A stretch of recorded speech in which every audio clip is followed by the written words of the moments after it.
All right. Well, welcome back to Building CareCo, episode 6. Can you believe it's been 6 weeks? Oh, really? Wow. Yeah. Our CTO looks the same again. So for those that are new here, Building CareCo, I sit down once a week with my co-founder, CTO Shlomo Morozow, over a bottle of wine. We talk about successes, losses, wins and failures at CareCo during the week, and general market dynamics in the Gen AI health tech space and other things that we find interesting. So last week, you were amiss due to having a baby. So you've got a bunch of those now. How's that? Oh, thank God. Well, congratulations, Mazel Tov. So this week's featured wine is a company called Talpiot. It is, I'm going to not pronounce this correct. It is La Forêt Blanche. I have no idea what that means. But it is not from France. It Blanc. is Blanc means it's like Blanc means light, right? It means it's like a green grape, I think, no? Oh yeah, I have no idea. But it is a mix once again, so probably going to be a little light. Aged 6 months in French and American oak barrels, but it is from Israel, I believe. Product of the Judean hills. So, It's like, I can't remember if Blanc means that it's white or that I don't know. Oh, I missed that class. Yeah. Yeah. So, you got any sleep this week? The new baby? Yeah, thank God, not too bad. Just enough? More than expected. Yeah? I shall say, yes. All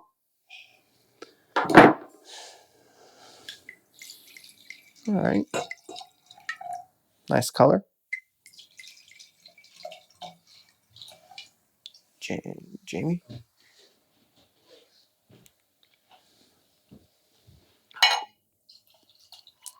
Let's get rolling. Chaim. Fine.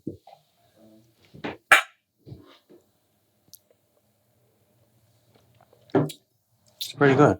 I like it. You Same. probably don't like it. Not my favorite. Not the worst. The worst still goes to the one that tasted like fish. That's definitely still the worst. I feel like it could open up a little bit. Yeah, but it doesn't have...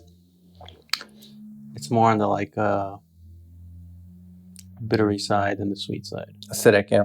Yeah, acidic, right. So, something really incredible happened this week. There's 2 feelings in a startup. There's euphoria and terror. Is it terror? I think so, yeah. Yeah, and this week was a euphoria week. A lot of interesting things happened. There's something that, life keeps teaching me this lesson over and over and over and over and over again. And it's such an interesting journey because every time I think I've learned the lesson, something will happen where I'm like, okay, but this is an exception to the lesson that I've learned. And then life teaches me that, nope, it's the same. The lesson is, it is never malicious, or there's never, when somebody ignores you, when somebody's not getting back to you, it is not bad intent. There's no bad intent. They probably did not see your message, your email, your text, your phone call, even if you've sent a bunch of them. They're not sitting there actively ignoring you. And once again, something happened where there's this really great client that we're working on with CareCo, and I pitched the whole team at the end of December, and they were sold. They loved it, and they should love it. It's absolutely going to bring them a ton of value. I think they're going to be a great partner. And the guy was like, Mendel, you can stop talking. We're done. We're sold. Just send the contract. Let's get started. Done. Send the contract. This is at the end of December. They had a small question. I answered the question. Radio silence. Follow up a couple days later. Radio silence. A couple days later. Radio silence. Keep following up with the CEO. Nothing. Now, at the same time, a partner of ours had like some sort of pricing glitch. Like there was something, I don't know, there was something, a small thing that got solved quickly. But between the fact that I knew that there was some sort of glitch that had happened, even though it was solved, and it coincided with the exact time that they fell off from a communication perspective, after like my 5th, 6th, 7th email to the CEO, I was like, okay, they're clearly ignoring you. Right? Yeah, this is obviously intentional. And anyway, so I followed up a couple times, like a good amount of times, like maybe 5, 6, 7 times, nothing. So finally, I just let it go. I was like, listen, everything happens in the right time. Whenever they decide to get back, they decide to get back. This week, I wake up, I think it was Tuesday or Wednesday, and I had 2 emails at 2:00 in the morning that were sent, sitting in my inbox. One from this client, from a VP at the company, not the CEO, and one from another client that was the same thing, also fell off, just not as interesting of a story. And the guy's like, hey, would love to pick up on this conversation. I'm like, sure. Book time with him that same day. And he gets on, and I'm like, what happened? And he's like, I don't know. He's like, we were sitting around having a meeting, talking about some of the issues that we have at the company. And someone at the company was like, hey, whatever happened with that company CareCo that we were going to start with, they would solve like all these issues, like quality issues and stuff like that, and efficiency. And the CEO goes, yeah, what the hell? Who dropped the ball on that? Why didn't we start with that? That's what the guy's telling me. I'm like, are you kidding me? I followed up with him, with the CEO, like 10 times. Obviously, things got really busy over there and just kind of fell off. And now was the right time. And so we picked back up on it. We're moving pretty quickly. And I'm sure we're gonna start them, if not next week, hopefully the week after. So, it's a lesson that I think startup folks and entrepreneurs and people have to learn, because when you think that the other person is ill-intended, I don't know if that's the right term, but then you're just going to stop following up, because you're like, yeah, I'm not here to nudge them. I don't want to become a nudge. Like, if they don't want to communicate with me, they don't want to communicate with me. But if it turns out that they just simply never saw your thing, then of course you're going to keep following up. Right. And also in a startup environment, there's a lot of stress. There's a lot of, you're banking on certain things to come through, because you don't know how you're going to make the next payroll or whatnot. And it can be high stress, and you're on edge. And like, let's play this out, how this could have been if you did think, let's say if you weren't that wise to assume good intention. Like, imagine that hunch of maybe the guy's purposely ignoring you. Like, how could have this played out? Okay, this guy's obviously clearly ignoring you. He's annoyed. He doesn't even have the courtesy to respond to you. At some point, after 7, 8 emails, what would you do? You're like, okay, man, okay, never mind. Or how bad could have that gone potentially? Not that you would have done it, but that somebody could have done. I mean, I guess it depends what my role is at the company. If I'm just a random VP of sales at a company, I wouldn't even follow. I would just follow up a couple times. I would leave a note in a CRM somewhere, and I would move on with my life. But yeah, I think I actually had a crazier story. There's a guy, close partner of ours, and we're working on this partnership. And I was texting him. Okay, we're texting back and forth, and all of a sudden he goes silent on me, and just silent. And I'm like, what in the world? And I'm texting him. He's not getting back to me. Right. Turns out that, now I'll stop here for a second. The way that you learn this lesson slowly is, it happens once where you follow up with somebody and they don't answer, and then you're like, oh no, what if they're ignoring me? And then you follow up again, and then they're like, hey, yeah, I'm so glad you messaged me. This just popped up, and you're like, oh, they were totally cool the whole time. Okay, so then you learn that. Then the next time it'll be even weirder, where like a month goes by and they're not getting back, and you followed up 4 times, and then it turns out that the person actually wrote a response, but it was in there, and they thought they hit send on the email, but they didn't hit send. And you're like, oh my gosh, that's so crazy. So the next time this happens, you take into account, it could very well be that they literally wrote up a response, but it's sitting in their inbox, right? Like, it's sitting there in their outbox or their drafts. So you keep learning these lessons, right? This story I could never have come up with. What happened? I was switching my phone plan from T-Mobile to Verizon, okay? There was about a week span where I still had my T-Mobile SIM card, but I had officially switched my plan over to Verizon. Okay, but my T-Mobile SIM card was still on my phone. For some reason, what that created was this gap of about a week where anybody in the world that was texting me, if they were on any other carrier, T-Mobile, AT&T, whatever, I would get their texts. But if someone was on Verizon and they sent me a text, it would just go to the ether. It would just go somewhere in like Verizon SMS world. text? Yeah, people SMS still text. Do that? Yeah. Oh, okay. Yeah. Versus what? Just WhatsApps and yeah. calls? I don't know. Signal, WhatsApp, Telegram, Facebook. Yeah. Signal.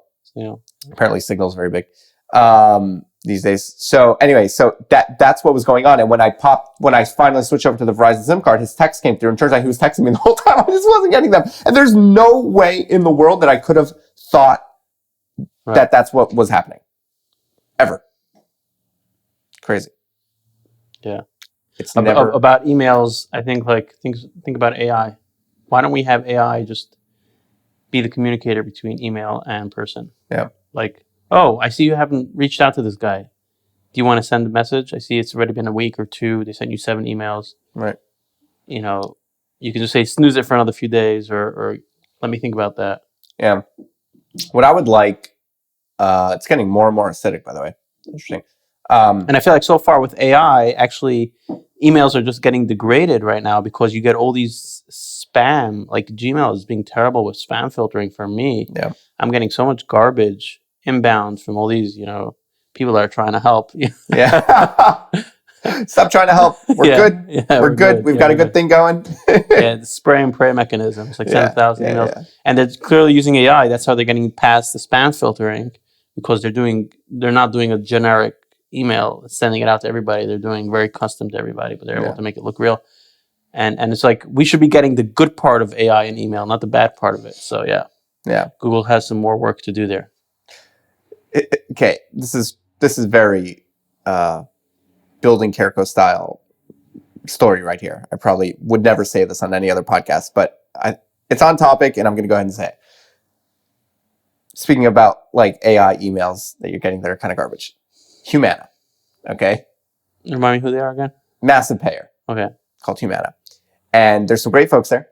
And I know somebody at the organization that's very much high up at the company, and chatting with this person. And this person sees CareCo, and they're like, wow, love it. We do care coordination, obviously.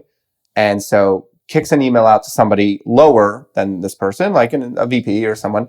I don't even remember the title, VP of Innovation, Partnerships, Evaluations, something, I don't know. And it's like, hey, I want you to meet Mendel. Here's CareCo. Here's what it does. Here's a short snippet, and go explore.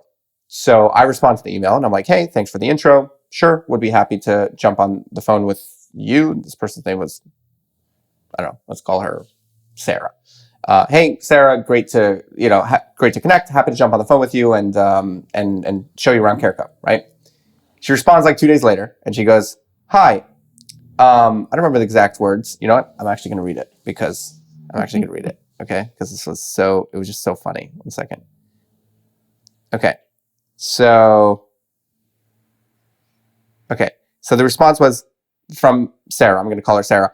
Thanks for the intro. Mendel, nice to meet you. As a first step, could you or someone on your team please complete our questionnaire? Someone else on the team, let's call her Brianna. Brianna on my team has landscaped companies with some related capabilities, so she will be reviewing your submission. If you have any questions in the meantime, please let us know. Have a great weekend. So you're being delegated to the third person already. But not just that, sends me to a questionnaire that is like 40 questions long, okay? And it is like very, very, very broad, like security. Throwing the book at you. It's just like very, very silly stuff. So my first reaction was to say, yeah, this is definitely a waste of my time. But I quickly did a calculation. We've seen this before. I've seen this before. It's not going to go anywhere. And I'll get to this in a second. But I was like, you know what? I got over myself. I had a free 15 minutes sometime that day, and I filled out the form. It took me about 15 minutes. I didn't put a lot of effort into it. I was just like if there was an answer I didn't know, like it was like, oh, do you have X amount of millions of dollars in insurances and stuff like that? I was like, I don't know. I could check my policy if we actually do business together, and I need to increase my premium. Increase my premium. Like, who cares? Like, why is this important? But anyway, I fill it out, send it back. I say, no problem, done. Feel free to reach out with any clarification. 2 days go by, and of course, nothing happens. I send an email to someone at the company, and I'm like, just FYI, to me and you, I know that, I know the way these things work. Whenever, because we've had this before, whenever a company will send you, and here's a piece of advice for any health tech person. If a company sends you a form that is very, very long, and they didn't even take the time, the person who's sending you the form did not even take the time to look at your solution and to even look at the value proposition, it's a waste of time. The bureaucracy is too strong, and it's not going anywhere. Yeah. Anyway, so I follow up with this person 2 days later after not hearing anything, as expected. And I was like, hey, have you had a chance to review? This is the response I get. Hi, Mendel. We are reviewing and socializing your information with applicable internal partners. I'll be sure to reach out if we have any questions. We appreciate your patience as we work through our process. Sincerely yours, ChatGPT 4.0. Exactly. So like that, first of all, most AI answers ever. But second of all, it is just like, it is a very sad part of healthcare payers and systems. There's a certain culture. We talked about this a couple times ago, a couple episodes ago about Blue Cross Blue Shield. This is another payer. Such a toxic concept where you have people that just, their job is to essentially not do anything. Like their job is to just look busy enough and give answers enough, as if there's a process. Like, why are you sending me a form of 14 pages if like you are like, if you care about this potential partnership working, like, or not even working, how could you send a form? Like, why is it important to know what my insurance premium is if you don't even know what the value of this solution is? Like, why are you even wasting time sending me a form for something that you don't even know could bring you value? Why don't you first determine if this thing will bring value to you and your staff and your patients? That's not their responsibility. They're siloed. They're like, exactly, I'm head of security, so I need to check security. It's like, sad, very sad, but you know. Yeah. So somehow you're watching this, which you're not, because this person probably goes home and just, you know, and listens to NPR. People that listen to NPR. Probably. Yeah, exactly. Yeah, people that are listening to this podcast are like, I feel like actually passionate about startups and about health tech and about Gen AI in the space. And if not, you're still welcome. Yeah, everyone's welcome to listen to the podcast. But yeah, it's a sad toxic, I think, reality, and it just stifles innovation and it doesn't allow anything to move forward. So I think there should be just a basic like. But we've talked about this. Like, how do you create? It's very difficult to create that feeling, that spark, that feeling of accountability, that feeling of like. I think like why should that person care? I think it goes back to flat structures again. Right. Like the minute you have a systems way of thinking, an efficiency way of thinking is, everybody does their thing, everybody has a role, they have a supervisor, they have a manager, and before you know it, you have a company with like a, org chart that's like 7 layers or 20 layers deep. And the problem is that at some point, either you're not close enough to the customer or you're not close enough to the decision making. The decision maker is higher up and the person close to the customer is in the bottom. And those two things need to be almost as close as possible. The decision maker and the person that's close to the customer need to be close. And then you just end up not feeling incentivized. You're not driven because you're not empowered. Either you're not empowered or you don't know what the real needs are.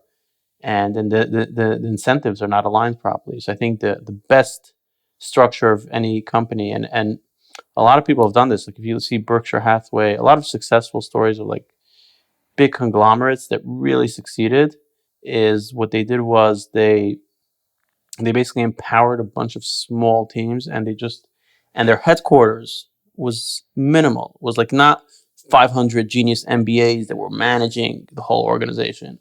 It was just a few people doing the basic work, but they trusted, like Walmart too. If you read the story of Sam Walton, the way he built Walmart is he believed in every manager of every store to be entrepreneurial, and also he incentivized them. He made them buy shares, so they were financially incentivized. He aligned incentives, and basically you get the top people, you empower them, but you let them go. So you don't create that structure. So every store, think about it, you have like thousands of stores, and each one is basically the worker there, the manager of the store, and then you got the headquarters is basically Sam Walton and his team. So I think a flat structure is like the way to go. But what happens is when you hire people that are not A players and they're not performing as well, you're like, oh, they need some help, they need some guidance.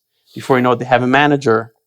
So like I think those two things kind of support each other. Yeah. A bad structure in a company and not the best people. And what you want to do is you want to optimize for the best people. And then ultimately you don't need all that. Because when you have somebody, when you have somebody that's like energetic, motivated, self-driven, it's like you can go to sleep for a few days. They're going to come back and tell you, look how much I've done. And you can be like, oh my God. Right. And the difference between that and somebody that's like 10% or 20% less is huge because that person suddenly is not going on their own. You have to check in with them. So it comes down to just getting the best people, highly motivated, highly driven, competent. And it's doable. Like, it's not like it's not doable in a massive organization. You and I both work with people as part of partnerships, we're working on a really, really big partnership right now, right? We'll hopefully have that announced in a couple of weeks, God willing. And the person that you're working with on the other side of that, kind of want to say his name, but I think he watches this podcast. You know who you are. We'll say your name once the thing is announced, but that person is highly motivated, highly competent, and is the kind of guy that will sit after hours, will like not even, oh, I'm sitting after hours. Like he's clearly driven and passionate about his work, and he doesn't own the company, you know? He's probably empowered enough at the position that he's in to feel, So yeah, if you give the right people the right amount of power, then they'll just go on because they're at the driver's seat and they're just going to have fun. Right. So my theory on this, and I literally preach this all the time, is that parity between responsibility and authority, or responsibility and accountability, depending on how you know. And Doge is doing this. They're trying to do this as well. But you have to have an equal where you have the responsibility to do a thing, and we delegate the actual responsibility. We delegate the authority. So you actually have the authority to get what I'm asking you to do done, but also you bear the responsibility, or you have the accountability of your actions. So the worst people in the world are these kind of mid-management people, because they have just enough power to make the people around them miserable, to make partnerships not happen, to basically stifle innovation around them and below them, but they don't care about the end result, which is the company moving forward, because they're middle managers. So they don't, they're like this like horrible rotten layer inside of. And by the way, Facebook a few years ago, they also realized that they were getting pretty bad because of middle management, and Mark Zuckerberg kind of did a restructure.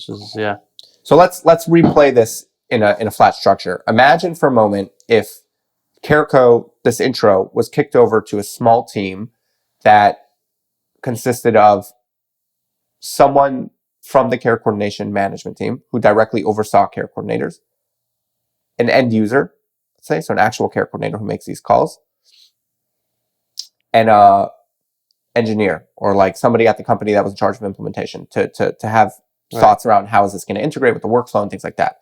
Imagine if it was kicked over to them. They would look at it. They would go on our website. They would look at it. Within 30 seconds, they would know yes or no. Yes or no. And you know what? I got another email today, this morning, that I'm going to read as well. This is from a different, very, very large organization. I'd say similarly large to Humana. Okay? And listen to the difference in tone and in definitiveness. Maybe they're using ChatGPT 4.5. No, supposedly, it's really good at its tone. No, it doesn't sound very AI-ish. Listen to this. This is actually this morning. This is this morning. Was it past when was it? 7:47 a.m. Maybe. Listen, hi Mendel. I took a look at the materials you sent over. Same situation. Very big company. Somebody up at the company that kicked this over to VP. I took a look at the materials you sent over. Thanks for the quick response. I also had my VP of patient engagement do a cursory review. At this time, we are not planning to schedule a live discussion. A couple of points to share. For our central teams, we're not replacing their workflow tools in the near future, and we just replaced blank system, meaning they just replaced the system. They're not looking to replace it again. And then I'm not going to say the second paragraph because it's a little bit specifically tailored to them. But basically, we took the time to look at it. Here's why we don't think this is relevant for us at this time. And we're decent enough that even though we don't want to continue engaging, we're just going to give you a response and explain to you why. Yeah, that's but nice. But the main thing is that they actually spent the they time. They had a real reason. Hi, we looked at it, we understand it, and here's why we don't think it's a good fit. Perfect, full respect, no problem. But when you send me a freaking form to fill out before you even looked at the thing, right? I'm sorry, but Humana, get your act together.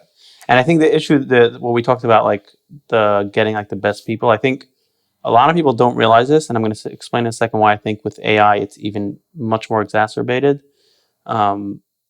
So basically, I think people say, okay, if I'm going to get someone that's 20% less productive, it just means that we're going to be the same company, just 20% slower. So, but if I'm saving, 30%, 40% on salary, then maybe it's good. Maybe it's worthwhile, or I can just compensate by getting more people. A lot of times people like getting not the best people because it's for their own ego. They feel good about someone that doesn't challenge them and doesn't make them uncomfortable. But let's assume it's calculated, but I think it's a massive miscalculation, because the way I see it is every person in the company, if they're not, the less competent they are, the more overhead or noise they introduce into the company. So now, if they can't do something, now they have to go to somebody else. So let's say now it's 20% of their time they're bothering other people. Now, if you have, now I think it's squared by the amount of people that you have. So if you have 5 people, each guy 20% overhead, because they're missing 20% competence to be able to do their job. Now you have that 5 times 5, you have 25, because each one of those people are interacting with 5 people, and they're taking away time from them, and they're taking away time from them. So you have a massive accumulation of waste. And compounding waste. Yeah, so it's not just, oh, the person's 20% less good than the other person, so we're going to go 20% slower. No. It's going to take away other people's energy. It's going to spend other people's time. It's going to affect not just them. It's going to affect the other people. And now they're all dependent on one another, and they have to make meetings to figure things out. And I think with AI, it just multiplied, because now every person that's really competent and really knows what they want is empowered to do so much more, right? Like we see like our Jamie here with the videos and the stuff that he's doing with the AI, and what we're doing at CareCo. Like the minute you know what you want and you have confidence in that and you can use the right tools, you're working 5 times faster. But if you don't have that, because you're 20% less, now you're not working 5 times faster of the 80%. You're also having 5 times of that overhead, which is becoming a massive clog in the system. So I think it's really important to like focus on like getting people that are super, self-reliant, self-driven, highly competent. It's like in the age of AI, it's way more consequential. And I think that will make the difference of successful companies and unsuccessful companies. And I think these big bureaucracies that you're talking about, I think they're going to become irrelevant at some point, unless they have a moat that's not replaceable, that cannot be competed. If they own something, if they have massive contracts that cannot be, or they own data or some sort of proprietary thing that's non-competable. But if they are competable, if there is place for competition, I think they'll be wiped out, because you're going to have these small lean teams coming in with AI and doing way more than what they're doing with much less, being able to offer better pricing, better communication, and there's gonna be a massive reshuffling in the whole financial, industry. I mean, financial in the whole world. Yeah. I mean, that's why regulatory capture is so common in healthcare, because without regulatory capture, especially with this new age, I mean, there's no way for a lot of these incumbents to survive. Yeah. There's simply no way, But yeah, I think there's like a huge paradigm shift happening. There's something really interesting that I'm watching happen through what we're working on in CareCo, and that is that a lot of the structures that have been created, and I'm going to shout out a friend, Drew, posted something about this on X, and I commented a little bit, but a lot of the structures for care are going to be wiped out in the age of generative AI if innovation is allowed. Meaning if they don't keep it just for the sake of keeping it. For example, we're doing this really deep work now on the call guide, on generation 2 of the call guide, which is going to be really, really exciting. So for those that are not aware or new to the channel or to CareCo is an AI co-pilot for care coordinators. One of our primary features is something called a call guide, where it essentially takes all the context that we know about the patient, stacks it on top of an objective for every single phone call, and then spoon feeds the care coordinator these like hyper-specific talking points to discuss with the patient that are designed by this CareCo brain to get to the desired outcome. So it's kind of like saying, what's everything we know about this person? What are we trying to accomplish today? And then it just gives them the exact things to say. Now, we're working on a Gen 2 that's going to be like 100x that. It's going to analyze live everything that's actually being said on the call. It's going to analyze for care gaps, closure, identifying new care gaps. When the patient says something, immediately be able to show that to the care coordinator with optional follow-up questions and optional different things. So it's going to be really, really intense. But one of the things that we're, I think, coming on is the realization that care plans are probably going to become pointless very quickly. Yeah, hopefully. Can you speak on that a little bit? I mean, I have my thoughts, but I want to hear. I mean, I'm less familiar with the space, so maybe it's going to sound a bit ignorant, but It's not like, yeah, when we were doing sort of a deep dive and understanding, it's not so much the call guide, but it's kind of what powers the call guide. It's basically the patient care management, like the brain behind, okay, here's the patient. How do we manage their health? How do we manage everything about them? So when we kind of went deep into it and we realized it's not so much about the structure of the care plan. It's more about understanding what their conditions are, whether it's a medical condition or whether it's an SDOH thing, understanding all those elements and saying, how can we move them forward on this? What have we done? What can we do? So in the care plan, everything has to be structured. You know, it has to be goals and barriers and SMART goals and I don't know all the categories there. Goals, barriers, interventions, right? Medications, whatever. Right. So it's kind of a structure to say, you know, here's how you have to think about it. If there's a condition, what are the goals? You have to. So it's kind of, it forces you to think of a goal. So you say, okay, let me fill out the goal part. Okay, what are the interventions? Like basically, what are you doing, right? So the goal is basically a patient goal, and intervention is kind of, you know, what the caregiver is doing, care coordinator is doing. So it's kind of giving you a template how to think about things, but it's kind of very structuring in a very limited way. What if AI can handle all that and say, forget about all that? You know, how's the person doing with diabetes? And more specifically, how are they managing their weight? How's their blood sugar? Are they exercising? And on each topic, you're just going to see it as a topic, as opposed to a barriers and goals. You're just going to see, okay, we have to follow up with them about exercise, about what we agreed upon last time. And you follow up. They tell you they're good. That's it. You know, you're doing well. You know, there's progress. And you follow up with their diet and with their blood sugar levels, and you see you're making progress. So now, who cares anymore about goals, barriers, interventions? The way that it translates in my brain is kind of that the core difference between a prompt and a search. Okay, so in the age of searching the internet, which was until essentially end of 22, the way that our brains were wired was to approach a browser and say, I'm trying to find, I don't know, a good red wine, right? I'm going to think in my brain, I have to like retract my brain now to like how we used to think, but I have to think in my head, okay, how do I think the search engines think about wine? And then what keywords do I think they use to describe that? And then I have to put those keywords in to hopefully find a good result. The keyword was always you add Reddit at the end.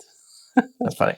Which now has become an even bigger value. It was always like Reddit, and then you find yourself in a Reddit page where actual humans are discussing the thing that you're interested in, as opposed to seeing like all the advertisements.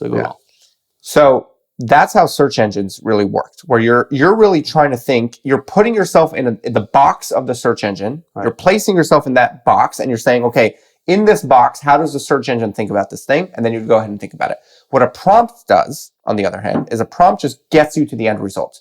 I want to feel, I want a quick buzz, and I like a deeper flavored wine, something a little bit more robust. And it's specifically for a podcast, whatever, go, right? It takes you all the way to the end. You just get to the objective. Like, what are we actually trying to accomplish? And you let AI do the rest, right?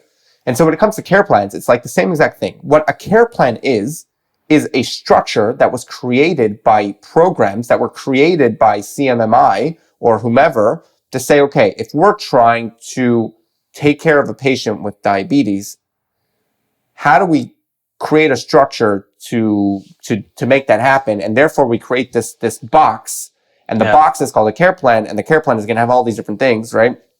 Goals, interventions, barriers, whatever. And I know, and you know that this is kind of stupid to a large extent because of how static it is. Because basically you just input the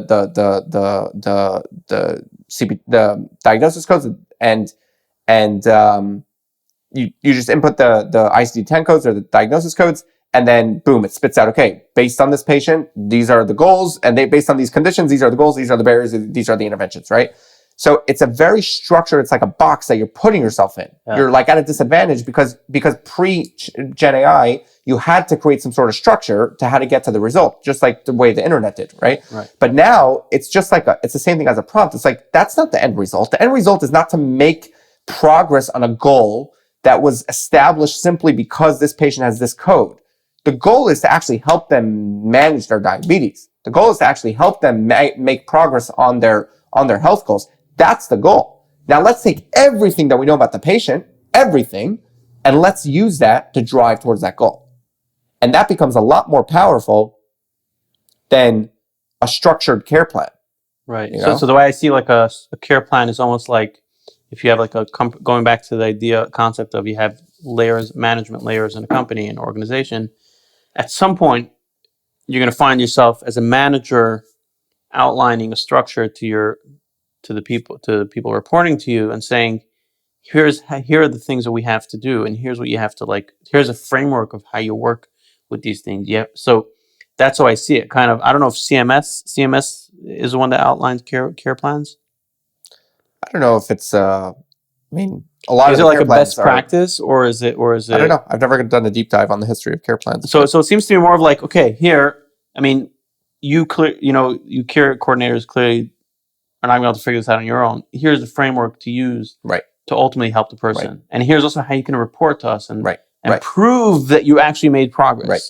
So you're kind of focusing on the tools as opposed to, like you're saying, like the outcome. Right. Like for us from CareCo's perspective, all we care is to be able to show the care coordinator and their executives and the stakeholders, whether it's a payer or whoever it is, or a client or a doctor, provider, is here's the patient and here's the progress we made on their diabetes or on any chronic condition. We've increased this, we've increased that. Their blood sugar level is much better now. They've lost a lot of weight. Their diet is much better. Right. And who cares about goals, interventions, and barriers? In the way that they're structured in the care plan. It's almost irrelevant. Yeah. It's almost irrelevant. So something that you said, because AI will say, "Hey, I see last week you talked about it," and the person says he doesn't have access to measure the blood sugar level, and that's why the AI this call guide is going to say, "Hey, follow up and figure out if they went to their local place and got it." So yeah, technically it was a barrier, and now you had an intervention and you fixed it, but that almost doesn't matter anymore. It's so much more conversational, human, natural, and like you're saying, focused about the outcome, not about the tools and the framework of how to get there. Yep. Something that you said I think is really the key here. It really gets to the crux of it, which is the care plans were established as a way to report. And that's really hits the nail on the head. That's exactly the key difference, because pre-Gen AI, you had to create a structure for reporting. That's what you had to do.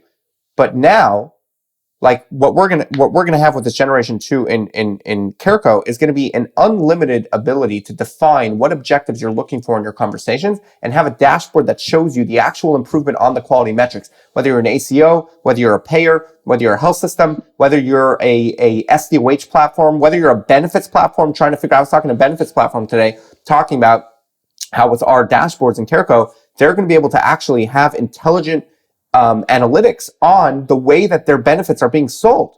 Because they're like a benefits marketplace, and they have all these different benefits. Maybe half the stuff is just noise. Maybe it never goes anywhere. Maybe it's not helpful to patients at all. Maybe it has to do with the way that it's sold in the conversation. Maybe things that you thought were very, very low impact on patients are actually super, right? So we can actually just create intelligent metrics for these people, an infinite amount of metrics, and they can watch the progress in their dashboard. And that could be quality metrics, that could be progress on managing the chronic conditions, closing care gaps, all these things. And that's why I think that the convergence of these two worlds of value-based care and generative AI came at such a beautiful time. I'm going to shameless plug here for my book, Unleashing Value, The Case for AI and Value-Based Care. Wrote it about 2 years ago. And that's exactly what this, more of a booklet, I'll be honest. You ever see Curb Your Enthusiasm? Uh-huh. There's a thing where George Costanza, whatever his name is in real life, no one Larry cares. David? No, not Larry David. Him people care about. The other guy, his name's I don't know. No one cares. His name's George. I think that was his problem his whole life, is that he couldn't get away from the fact that he played George Costanza. Anyway, so there's like a thing where he wrote a book and it showed up and it's literally like the size of this. And Larry David was like, it's more of a booklet. And he's like, no, it's a book. I worked really hard at it. He's like, He does By the way, everything. there's tricks about how to make a booklet into a book. You Yeah. use thicker paper. Use thicker You paper. need larger fonts. But the basic idea here is the case for AI and value-based care, and that's what we're talking about. Like the convergence between these two worlds are coming at the perfect time, because the only way to truly execute on value-based care is by leveraging Gen AI. And it's a complete to do this effectively is CareCo. To do this effectively is a complete paradigm shift away from the way that it's going away from search engines to prompting. It's going from the way that healthcare has been looked at as a structure of boxes and care plans and things that are putting you in preconceived notions of how to care for a patient without actually caring about the end result, to no, we just care about the end result, get us there. Exactly, because what happens is, just like in management, when you tell someone, here's your framework, they end up obsessing on the framework and not realizing and not thinking out of the box. So if the ultimate goal of a framework is to achieve X, and if you're completely open-minded and you're always questioning everything, you'll be like, in certain scenarios, you'll be like, 1 second, we actually don't need this framework, or we can take the shortcut. But the minute you're given a framework, it's like, this is the holy grail, this is what I have to follow, this is what I have to check off. And you suddenly forget about the ultimate goal of actually whatever what the outcome is. And in our case, it's about caring for the patients. I feel like also for care coordinators, suddenly you refocus them on, no, it's about moving the patient forward. It's not about filling in goals and interventions and barriers. So it's incredible. Yeah. So you've been working really hard on a big partnership that we've been working on for a while. Yeah. How's that going? It's not our first partnership. No. We've famously at this point partnered with ThoroughCare. We've got a couple others under wraps that are coming along nicely. Is that a scalable kind of, moving into your world for a second? Are you able to like just take and move around pieces that you've already built, or is it like each thing from scratch you have to continuously rebuild? So speaking of on a technical level, I mean, FHIR, the FHIR standard, FHIR, which I'm not incredibly familiar with, like other people are, but I mean, the fact that a lot of the people that we're interacting with, especially this partner, is working with FHIR, and ThoroughCare also does FHIR. I realize I don't want to say his name before because his first name is very, very unique, but his last name is actually which he goes by. So Khan. Yeah, go ahead. Okay, sorry. So Khan is very, very knowledgeable on this. He actually wants to come on the podcast and talk about it. Oh, really? Yeah, that would be incredible. Yeah, he's incredibly knowledgeable about it. He gave me one time he was explaining to me some stuff about FHIR, and I was like, you should like do like a crash course. And he's like, yeah, a lot of people have been telling me about this, and I actually did one. And I don't know, maybe I misunderstood it, but I think it's floating out somewhere out there at the web. But so the FHIR standard is basically, well, I'm not the right person to kind of give the background on this. Maybe when Khan comes on the pod, I'll be able to do that. But at some point, some standard was introduced on how to, on an API level. So basically, the way softwares interact when you have two softwares connecting on the back end, they're connecting through an API, and generally the way it works is with software, everybody defines their own API and everybody decides what the structure looks like. But in the medical field, in the healthcare space, I don't know whose initiative this was, but I think it's somewhat regulated to some degree. There was introduced this concept of, well, healthcare is the same regardless of who's making the software. Why don't we figure out a standard, and then every time you want to connect to another software, it's just going to be the same standard. So that was brilliant, and that definitely is paying its dividends. I mean, the way we're seeing that, like we had another integration that was FHIR, and now this one is FHIR. There are a lot of variations in FHIR. There's different versions, and there's different. So it's not one standard. I think there's one standard with a few different releases. That means they update it, the releases, but they're very broad, and certain things are left to the person implementing it to decide how to implement that specific detail. But then you have like US Core. This is Khan explained to me. You have US Core, which is a subset. So basically, they take the standard and they say, well, we're going to define it actually a little more concretely on certain things. And then you can go further, specific, even further than that. But definitely from my experience of having a FHIR integration and now needing to do another FHIR integration, it makes it so much easier. It's almost like plug and play. So Cool. whoever was behind FHIR, Is that going to compound? whoever's behind FHIR, good job, great job. It's FHIR. It's on fire. FHIR is on fire. Yeah. Is that going to compound? Meaning, so we're going to do this partnership. Then we're going to have another one. We're going to have another one. Do you think it's going to continue to get easier and easier and easier to just move components around, or I don't know, whatever the technical term is, and just make something happen? Or is it continuously? Does it stop at a certain point where like you've reached the level of you've built all the pieces that are replaceable, but now there's always going to be X amount of serious additional work? I mean, you're always going to have some sort of work, even if it's 5 seconds, right? I mean, you have to put in the API keys or something. Yeah. It's hard for me to know because I don't know what I don't know, but it seems like as we do more of these, we'll kind of find the right, on the coding, on the engineering level, the right abstraction of how to reason about being able to handle all of them, but also having the flexibility to customize them on an easy case-by-case basis. But yeah, I think it should be pretty straightforward. That means not months of work, more of like days of work for every other FHIR integration. Nice. But I don't know what I don't know, so this is my... I don't suffer from that issue. What? I don't suffer from that. from not knowing what you don't know? Yeah, no, I'm joking. Yeah, no. In software, it's cool. It kind of hits you in the head sometimes, because you think you know, and then it just doesn't work. So it's like, reality hits you sometimes. Yeah. Hardware is even harder, actually. So they say.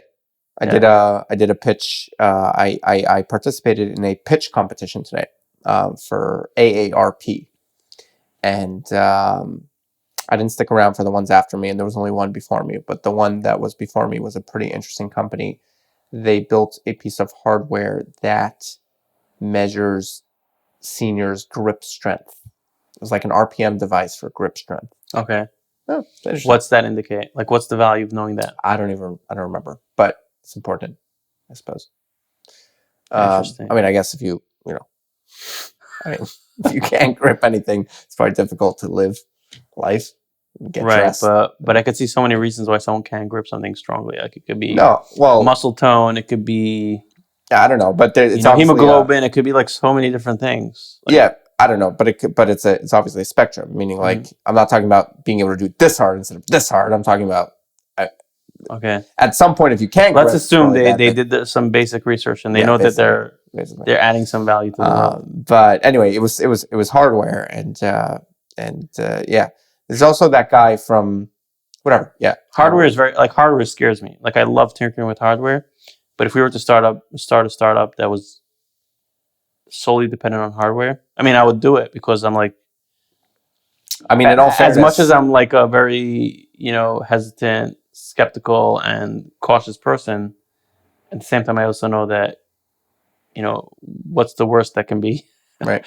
As long as you have fun while you do it. Right. But I think I would be much more hesitant to do a hardware startup. It's so much like a software. If you realize you made a mistake, you can tweak it and just over the air, just update it, bam, and all your customers have it. With hardware, if you have the wrong hardware, the wrong chip, and suddenly you realize it can't handle something, and you already either made a contract with a company, with a manufacturer, or even worse, you already deployed it to thousands of people, and you're like, oh my god, we have to recall, we have to resend it, and it's not going to work for the next few months. It could be a nightmare, and that's like on the basic level. Like the minute you get much more complex, like Tesla, that kind of level of stuff, it's a whole different level. I mean, in all fairness, it's in the name, right? I mean, they didn't call it hardware for nothing, right? So, I know you're the one with the new kid, but I had to do the dad joke. With the what? With the new kid, but I had to do the dad joke. You're leveling the playing field here. Yeah. So you know what this wine reminds me of? What? My suit for HIMSS. It's going to be spectacular. Segue. Not as smooth, perhaps, as you think it was. No, not at all. It was almost as good as who does I think it's Michael Knowles from the Daily Wire does these really bad segues. Like his whole thing is to make these connections from thing to thing. But got it. Speaking of dad jokes. Yeah, speaking of dad jokes and unrelated things. Yeah, got a very excited for HIMSS. HIMSS is coming up. I fly out super early Monday morning and get in also Monday morning because of the time difference. 1 week? You were there 1 week? I'm there Monday, Tuesday, Wednesday. And I'm taking the red eye Wednesday night back. Oh, so Thursday morning. So not Monday to I'll be Monday. back Thursday morning. Yeah. Okay. Yeah, not a full You said week. Monday. You said Monday and you get back Monday. So sorry, Thursday, get back Thursday morning, and I think it's going to be a lot of fun. It's my first HIMSS. It's a little overwhelming. I'm not going to lie. There's like 30,000 people there, and I'm going in kind of two capacities. I'm going as a featured speaker, so I'm doing a featured keynote, which is a fireside chat together with Dr. David Banks. And then I'm also one of their hosted influencers, which is a cool thing. Sounds cool. But my point is that, so like we had a whole orientation today for like on the media side of it, and there's all these rules and there's all these like specific events and there's specific press lounge and there's like, okay. Sorry for interrupting you, but your suit totally fits that title, like influencer. Yeah, it's influencer. We should I'm show just trying to look like a grown up. You know, I mean, that's like I have to. Some people No, that's an influencer suit for sure. It's not a grown up suit. Sorry. And if you're going to be there, I highly recommend you come to our session because the suit is a masterpiece. You should carry like little wine samples. Like you can't have a wine colored suit without. It is a deep without letting people taste the wine. It is a deep red wine colored suit. We will have to arrange wine in Vegas. That is true. It's on the bucket list now. Little like 1 ounce, 2 ounces. Just small wines, Yeah. right? Yeah. If we would have a sponsor, we would, would happily promote looking them, for right? wine sponsors on Right. the pod. But yeah, I'm doing a keynote. It's it's on the keynote stage. It's like massive. It's the biggest room in the thing. It's going to be a lot of fun. Yeah, I'm really excited about it. Massive screens. We put. You don't have a problem with being stage fright, right? No. I do get like, people probably wouldn't expect this from me, but I do get kind of slight jitters right before, but I'm very, very, I know them. They're familiar to me, meaning I know what the jitters are, and I know that the second I get on stage, they're going to go away, and I'm very confident that I'm going to crush You're in control. When you're on stage, you're fully in control? Fully in control. Just like you were if you were talking to yourself in your closed door room? Yeah, the second the lights go on, I'm fully there. Yeah, I've done a lot of work. That's not me. I would never be able to do that. Yeah. I mean, I guess with practice, people say with practice you get more comfortable, but yeah, teach their own. I mean, I don't think I would ever be able to do that. I kind of lock up when I'm in public, when I'm in front of people. Yeah. I had to do a lot of work on myself to be present on stage. So I used to basically just, the lights would go on, the curtain would go up, and adrenaline would kick in, and I would have it would be great, but I wouldn't even know what happened. Not feeling the room. Oh. No, like the adrenaline kicks in, like literal adrenaline, and then next thing I know, it's over, and it was a lot of fun, and I'm so happy, like it was so much fun, but like I wasn't aware. I couldn't tell you what anyone in the crowd looked like, and I've learned to kind of like breathe and just be there, like be present and just like notice. And I've made it a mental cue that like the second that adrenaline kicks in, I counteract the adrenaline with like breathing and being like mentally, I need to focus on this moment. Okay. You know? I thought you counteracted with some chemical that you No. some sedatives. No. So just kind of like being there and being like, okay, this is the crowd. Try to notice, take a deep breath, slow down, and just enjoy. So it's definitely going to be the biggest crowd I ever spoke in front of. The room fits about 600 people, and it's going to be really big stage, massive screens, which is always fun. We put together a fantastic intro video, which I'm excited about because everybody kind of gets up there and they just like, hi, my name is Dr. whatever. Professor this and this and that. Professor that. And here's what I'm going to talk about. And I always like to put together an intro video. Whenever you say professor, it's like you're giving yourself a right to be boring. Yeah. You're like, this explains. I've earned this right. This explains the checkered, suit and the vest and the slideshow that seems from 1985. Yeah, and the monotone. But it's a lot of fun. It's gonna be a lot of fun, and I'm doing it with Dr. David Banks. He's on our advisory board. He is spectacular. I love him. I went down to Orlando. I did a podcast episode with him a couple months back. He's just so insightful, and every time we have great chemistry. Honestly, like every time we chat, something new comes out that I get genuinely excited about, like an actual exciting. And actually, the topic of our fireside chat is going to be essentially what we're doing at CareCo. If you break it down, is we're leveraging ambient listening and generative AI to recreate the brain at scale of like the most personal care coordinator. Right. That's what we're doing. We're basically saying, what if every care coordinator knew everything about their patient at all times and always had the perfect thing to say? That's what we're doing, Right. which is a beautiful thing. Now, just focus on empathy. Exactly. So let's zoom that out. Let's broaden that out to the entire healthcare. And like, what if we could do that with the whole healthcare? What if every doctor, imagine if when you went to see your doctor, they had something relevant to say about you. I realized that, by the way. I was recently by a doctor, and I realized the 20 minutes that we were there, it was them reading some questionnaire, and I was like, 1 second. And smoking? Right. And they asked it last week. Right, exactly. Last week. Exactly. I almost wanted to Not say... only did they ask it last week, but the freaking MA just asked the same question. And have you experienced any headaches? And you just asked me that. This ties right back to the care plan thing, because they're so focused on their questions. Exactly. When they're done, they're like, do you have any questions? Boom, done. Check that, done. Right. It's like, no, spend those 20 minutes. Let me fill it out beforehand. Right. Get an AI to ask me the questions. I'll answer it beforehand. Why waste some repetitive, administrative stuff when I'm there, spend time asking me inquisitive stuff, trying to understand my health, trying to understand where I'm trying to go.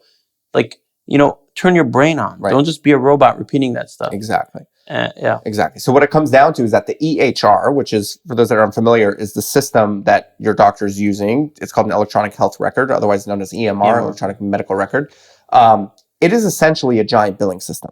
That's what it is. But somehow it has kind of Trojan horsed itself into healthcare in a way that it has become the foundational system for the entire operation of your doctor's office, of your hospital, of your health system. It has become the absolute bedrock of the operation, to the extent that any kind of technology that they're going to try to use, the first question they're going to ask is, how does it integrate with this? Which, if you think about it, is completely asinine. It would be like me building CareCo. The doctor should be the fundamental, the central point. The doctor should be the brain and the person connecting everything. Right. The EHR. Right. The EHR is just a form storing data. Right. Isn't that crazy? Right. The doctor is kind of a slave to the system, as opposed to the other way around. Yeah. But it's worse than that, because the system is not even like the system. It would be like, who's at the center of your business? Your customer, right? You should obsess about the customer. Yeah. Imagine if our entire business revolved around our invoicing system. Right. Let's call it QuickBooks. Yeah. Right. Imagine if that's but it's not even the CRM, because the CRM is only there to invoice them. That's really what the CRM is there for, is right? So imagine if you came to me with an incredible marketing tool. Incredible. You're going to be able to get in touch with you're going to be able to understand your users. You're going to be able to understand your customers. I'm like, great. How does it integrate with invoicing? And you're like, what? Right? But that's what's happened in healthcare, where the EHR has become this foundational thing. And so because of that, the data that ends up in that EHR is only the data that's relevant to bill. So a tiny fraction of the data that exists in the interactions between the doctor and the patient, a tiny fraction of that ends up in the EHR, and the only data that's there is for the purposes of billing, essentially, or building out that patient's chart. And so if you look at a human relationship as like 0% is we don't know each other, and let's say 100% is, let's say, your spouse or a partner, something like that. Healthcare and as humans, the way that we work is the more you know the person, your relationship, it progresses, right? So the first time I talk to you, I'm going to talk to you one way. Now I know you a little bit. The next time I meet you, I'm going to speak to you a little bit differently. The next time I meet you a little differently. It's going to continue to go up, right? With healthcare, that doesn't happen. Every single time you come to your doctor, they never get past that 2%. Right. All they see is your name, your date of birth. And they don't even look at your eyes, because they're busy looking at the form. Exactly. Saying, oh, and are you smoking? And like, no, I told you this 70 times. Exactly. The MA just asked me that. And are you still taking that medication? It causes them to be so transactional and not to be a personal, human to human interaction, because they're so busy. And to doctor, to providers' credit, to their credit, they're really overwhelmed. They're overwhelmed, and the systems are overwhelming them, and it feels so transactional. It's all about write billing codes and protecting themselves from lawsuits. That's what it feels like. Yes. It's just about doing that, and it's not about doing the things that really matter, which is looking the person in the eye, understanding what they want, trying to help them move on. Obviously, as a doctor, things that the person doesn't know, so you have to ask certain things. Yep. So maybe you have a checklist, just like pilots have a checklist before they take off. They check a few things, but don't make that the goal. Don't sit there at the computer while the person's sitting there and it's like, oh, you don't smoke, right? Click. You take these and these meds, okay? Yeah, you still take that, okay? Click. And that's what it is. And then they're done and okay, bye, see you later. Right. 100%.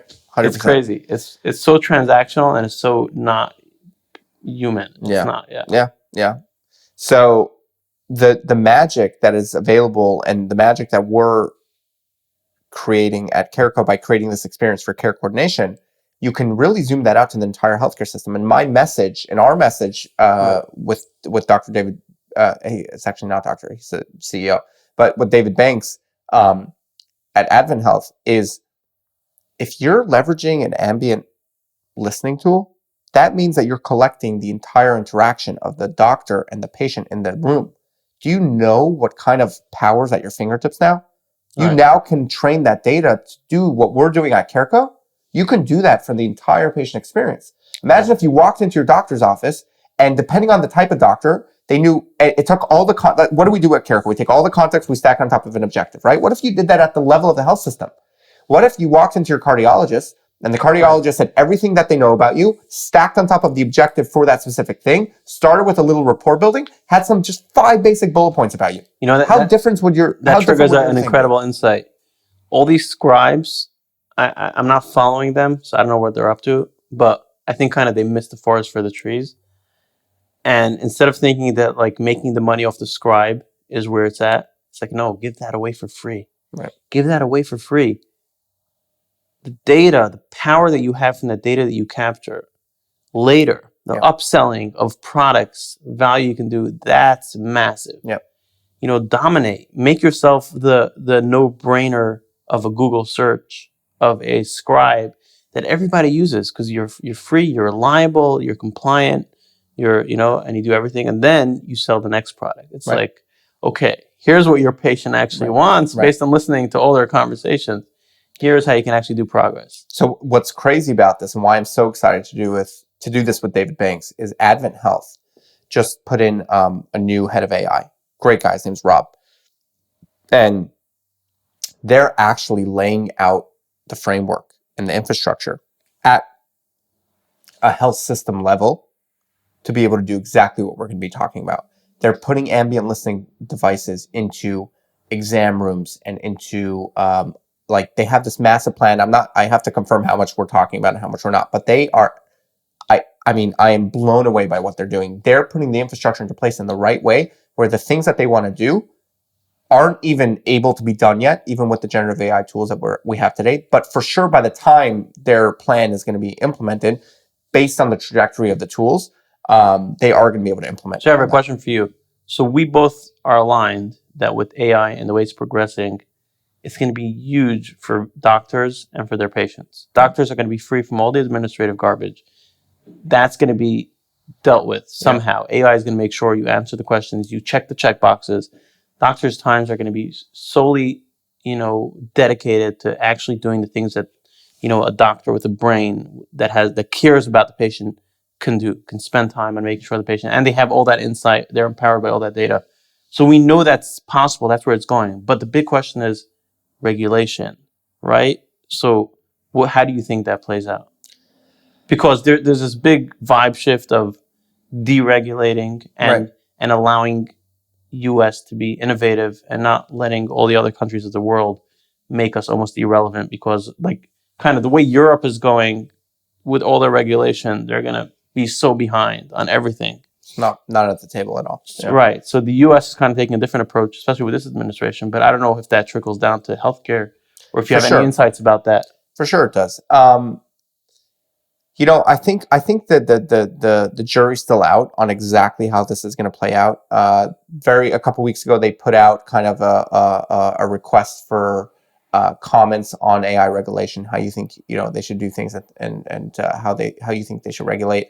Then I saw something briefly, I didn't look at it, that kind of said that they knocked out the whole idea of AI regulation from the top, and everyone is responsible for their own AI regulation, which on the one hand makes it basically leaves it up to each individual system. So on the one hand, it's huge liability. On the other hand, it's empowerment, but it's two sides of the coin. Right. If you want to be very conservative and be concerned about now lawsuits, you don't do anything. Exactly. Or if you want to be innovative, you can actually have the power to. So who's the actual person that's on the top that makes the decision? Is the head of CMS? How does it work? Who's specifically for the AI regulations? Probably its own department at this point. That's CMMI or HHS even. I don't know exactly. I'm curious who these people are and what their vision is. If anyone listening, that could affect the health of everybody in the U.S. Yeah. I said this last week. We had a really fun discussion with Israel, but my ideal health system, if I had to build a health system from scratch, would be, because to me, what's the purpose? To me, the three drivers of cost are the litigious nature of healthcare, which is what we covered last week a lot. That one of the main reasons why healthcare is so expensive is because there's so much malpractice insurance, because people sue for hundreds of millions or tens of millions of dollars for the stupidest little things, that it makes doctors have to carry these massive policies, which costs a ton of money. Who do you think is paying for that? The patients or the system. That's who's paying for it, right? Because they have to up their prices because their cost for service just went up. So that's A. B is the administrative burden, and C is the administrative burden of healthcare, and C is basically lack of innovation or whatever. I don't know. Slipping my mind right now, but administrative, but that you said already. Right. So in short, my ideal health system would be people that can sign away from HIPAA, which will allow innovation. Basically say, I'm signing off of HIPAA. I don't really care if the Russians have my. But then your patients have to sign off. No, I'm talking that. about patients. Okay. I'm talking about patients, not the system. Patients that would sign up for the system. Legally, they can do that? Why not? Say if a patient waives their HIPAA rights. Why not? The government's not going to pay you, but. Are you sure? I'm curious. I'm curious to ask an attorney. Yeah? Why? If I came to you and you're a doctor and I said, hey, I'm going to pay you cash. Do me a favor, treat me. But regulation can override that. If regulation states, regardless of the patient's consent or not, you have to be HIPAA compliant. Okay, so whatever. That my assumption is that you could sign off of a HIPAA, and you could sign a paper that says let's follow up on that. I'm curious. And it says you can't completely waive it, but you can or cannot. You cannot completely waive it, but you can authorize them to share specific pieces of your Yeah. information. But let's assume in a world that you could sign off of HIPAA, basically, you cap your ability to sue. So you shouldn't never be able to sue, because then you're asking doctors to be careless. But let's say you cap suing at $50,000 or $100,000, whatever. Okay. So you basically cap lawsuits at a certain number. It doesn't even matter, even if it's 150, 200,000. You cap it at a reasonable number, so you can't sue for tens of millions of dollars, and an AI first system, basically. Interesting. I was curious to know where proportionally how much is going to each one. But do you really think lawsuits is unfair? People are using it 100%. Unfairly? 100%. Why? Because aren't the judges ultimately applying? Why do you think you have ambulance chasers? Why is that an industry? Because there's a huge they're just taking advantage of the fact that there's being irresponsibility happening in certain areas that people otherwise wouldn't know that they can take advantage of it. No, and they're just saying, "Hey, by the way, it's like class action lawsuits in a way, no, isn't it? I'm slightly speaking out of ignorance here, but I'm curious. Shaking the concept of shaking the tree in healthcare, out of reason, because I see a lot of doctors that I think are not 100% competent, and I wish and I'm so happy that they have the burden of knowing that they can be sued. Okay, but because that gives me assurance that even though they're incompetent, their boss will make sure that they're following some sort of structure and checking out some check boxes. But why for 10, 20, 50, $100 million? It's all proportionate. It depends on the type of damage. But that's gone way out of control. If you cause my eyebrows to not grow properly, that's maybe $1,000. But if there's some other organs you damage, that maybe that's worth $50 million. It all depends on the damage that you're doing. It all depends. It's all. I think don't it's gotten way out of control. Nowhere else in the world are you able to sue like that. Nowhere else. And So why? talked- Are the judges not saying, okay, this doesn't sound reasonable? Well, now there's I'm gonna limit it. there's precedent, and now there's there's Okay. like the system's already in place. I think having a legal system where you can sue is great. I think I don't think it compensates for lack of competence. Yeah, I don't think you shouldn't be allowed to for sue, accountability. but I think that it should be capped at a reasonable amount, and it's not. I think that's why there are reasonable right now. judges, and if the judges are allowing And crazy numbers. By the way, if they do that, a lot of times they do that as a precedent that people should realize that you don't mess around with this stuff or whatever. There's different calculations that judges do, but ultimately the judge is the judge of reason, and they're supposed to say, hey, I see the damage here, and I think it's worth this amount of money. So I think maybe you're questioning the judges, or the way it works is it kind of snowballs, because once you have one precedent, then now I could basically go at or above that, and then it just gets worse and worse. I didn't do a full deep dive into this, but there's no question about the fact that it's a very litigious country in general, the US. Like, everybody's waiting for a car to hit them and hope it's a Mercedes so that they could get a payday. And everyone's waiting for the city to have a pothole that they trip over so that they could sue the city for a couple $100,000. Those things that's not a normal thing. Like, I think that's great. You trip. No, it's not great. You tripped. Why should you fall into a pothole and break your back? But why should you get $2 million? Well, obviously, you have to assign value to things, and value is relative. Well, if your bottom part of your body is paralyzed, for sure, if you get $2 million, especially if that's going to de-incentivize the city.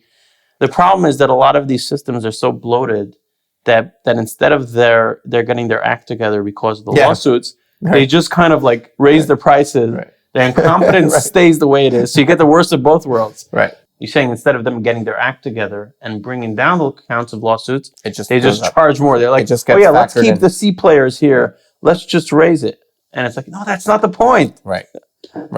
So insurance is kind of carrying the burden, and then ultimately the patient is carrying the burden instead of saying we're going to get our act together. So that's a fundamental problem. Yeah, it is a problem. I see the issue there, because lawsuits are supposed to say you're accountable. Think, like with kids, like we raise kids, right? So we say we want them to understand the consequences of their action. So next time they do it, they think twice before they do it, right? They do something and they see it results in A results in B. Right. Next time they'll think twice. But if that doesn't do that, then they're also getting the bad end of the bad consequences, and they're also not learning the lesson. Right. So that's an interesting point. Yeah. No, but anyway, I don't remember how we got here, but the general point is that you're talking about efficiency in healthcare, how the three things that can make them better, back to regulation. Right. And my question of it's clear that AI has a huge opportunity here to change the healthcare space, and how will regulation, allow that? And so back to admin health, like they're like really trailblazing this thing at a system level. I'm really impressed with that. And my call to everybody that's using any kind of ambient listeners, like, you're already getting this data. You should really realize what you have going for you, and start like future thinking about this. So that's going to be kind of the gist of our fireside chat. And then also exciting news dropped this morning. I posted on LinkedIn. We're doing teased a little very exciting partnership that's brewing with Samsung. So Samsung Health and CareCo. Yeah, that's really exciting. We've got a lot of those big logo under the hood. That's a nice big blue chip. Yeah, and really great people there also. Surprising, right? Such a big company. Yeah. But also have like that energy. Yeah. So excited about that. We're actually going to be a featured partner of theirs for a couple hours on Tuesday and Wednesday at the conference. So I don't remember the exact hours, but and then we've got a couple other really, really big ones under the hood that are hopefully going to be announced in the next couple of weeks. But yeah, it was a good week. It was one of those weeks where like seeds that were planted 6 months ago, 8 months ago, a year ago, I forgot to say congratulations to Menachem. Yes, we had another baby at CareCo. Mazel tov to Menachem. There's another guy, Brian, also may have had a baby today. Oh, really? Yep. Wow. Nice. Brian may have had a baby today. It's baby season at CareCo. I don't know what's going on. It means CareCo is producing fruits. Yes, exactly. In many different ways. CareCo is multiplying. If there's one thing you can count on the Jews, they procreate. this is what we do. But But also on the technical side, we had very little support problems this week. yeah, The phone. You remember when we released the phone system, like the overwhelming. that first 2 weeks. Oh, Yeah, I was like questioning myself, like, was this Right. was this a good idea? Was it not? and now it's the best thing. But we now ever it's did. like, oh yeah, now it's like Best it's thing we so ever did. quiet, it's so reliable. Yeah. Like all the issues that we have with phone systems is the integrations that we did with other systems because of their problems. Right. Our Not even internal our phone problems. system is like so incredibly reliable. Yeah. That was good. Yeah. Anyway, here's to next week. I'll be no in other Vegas. topics you want to talk about, or we're out of time? I don't know, but there's always next week. I should be back from Vegas. We can pick up the conversation in episode 7. Cheers. You sure it's 6? It's not 5.